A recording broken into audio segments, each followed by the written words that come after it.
সম্মানিত police commissioner মহোদয়কে show cause করা হয়েছিল, যেহেতু একটা মার্ডার কেসের সাথে একটা আসামি পুলিশ কাস্টডিতে ছিলেন। এটা মিডিয়াতে কীভাবে প্রচার হলো এটা কারণ ব্যাখ্যা করার জন্য, এবং কোর্টের আদেশ ছিল যে আপনি সশরীরে হাজির হয়ে কোর্টকে একটা জবাব দেবেন আদালতকে।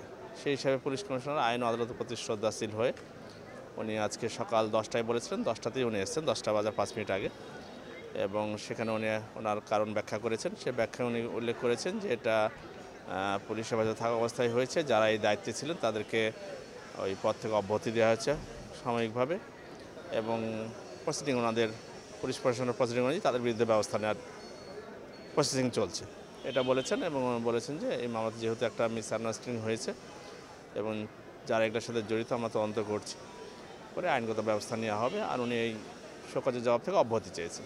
এর পরবর্তী পদক্ষেপ আমি রাষ্ট্রপক্ষ থেকে বলেছি, যেহেতু উনি শোকজের জবাব দিয়েছেন, এটা সাধারণত শোকজের জবাব দিলে মামলাটা থেকে অব্যাহতি দিয়ে দেওয়া হয়।